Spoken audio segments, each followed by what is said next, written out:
The 2026 NHL draft grades are in. Toronto comes out on top with an A+ after landing Gavin McKenna first overall, potential franchise-changing winger. Right behind him, San Jose Sharks continue building one of NHL's most dangerous young cores with another elite draft haul. But there's a twist. Some of the worst grades belong to teams like Edmonton, Vegas, and Dallas, not because they drafted poorly, but because they've spent years trading picks to chase Stanley Cup. So what actually matters more, winning draft day or winning playoff series? Because right now, the NHL proves you usually can't have both. 2026 NHL draft officially complete. And while it will take years to fully evaluate, early draft grades are already shaping the conversation around the league. One thing is clear. This was a draft where top-heavy teams with premium picks made the biggest impact, while contending teams with fewer selections mostly held steady. Toronto headlines the class after landing a consensus number one pick in Gavin McKenna, while San Jose continues to stack elite young talent behind their rebuild. Meanwhile, several contenders like Edmonton, Dallas, and Vegas receive lower grades largely due to a lack of draft capital rather than poor scouting. But Toronto, obviously, really hard to mess up the number one overall pick. San Jose continuing to add to a very young core. But how about Vancouver and Calgary adding some pretty impressive grades, Frank? Yeah, absolutely. Toronto was the only team to earn the A+, highlighted by the consensus overall pick out of Penn State, Gavin McKenna.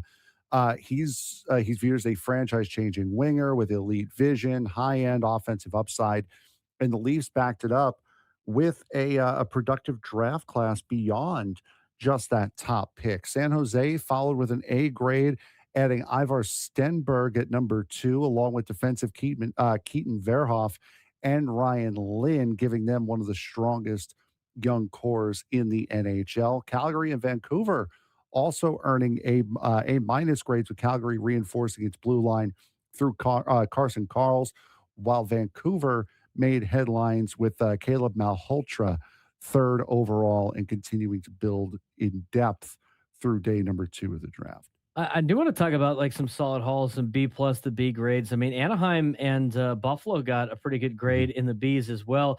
Anaheim continued their whole let's go young kind of attitude. They traded John Carlson. They traded McTavish. Now, McTavish is one of the younger players, but they got a first round pick for him. They traded into the first round with the McTavish trade. And then just today, they traded Gudas as well. So a couple of the veteran players on this team have now been shipped off, and they continue to get young. And Anaheim, I think at this point, with how close that they were with Vegas, who ended up going to the Stanley Cup final, I feel like they could taste that and continue to add to what has been a very young core in Anaheim. Yeah, and for them, they ended up drafting Nikita Klepov and Marcus Nordmark, 2 wingers who are very highly touted. So solid draft for Anaheim, including giving up guys like Mason McTavish, as you mentioned, to go out and get back into the first round. Rangers added some guys as well. LA with Elton Hammerson, great piece for the Kings. Seattle was good. They picked up offensive defenseman Chase Reed, who's seen as a power play quarterback, more or less. So solid drafts for those teams as well. Big picture takeaway, though. I mean, obviously, like draft grades are often a reflection of opportunity, not just evaluation. It's really hard to mess up the number one pick. You're almost always going to get a really good draft if you have a high pick, right? Especially when it's as obvious as Gavin McKenna is. But on top of that, too, it's like if a lot of the bad grades were because they didn't have a lot of draft picks, I mean, how much of a bad grade is that in reality, right? So I feel like you have to value the on-ice success a lot more than the draft day success. And this is fun to talk about on sports talk shows, but when you talk about like draft recaps, you don't know how good anybody of these guys are going to be, right? I mean, what could be a steal in the later rounds ends up being a bust and it's a wasted pick. Or, what could be a guy that's like, oh, that's kind of a reach, ends up being, a major focal point in a franchise. So until you get like 5-6 years down the road where you get to see these guys not only become professionals, but make it to the NHL, and then what they do in the NHL after making it there, that to me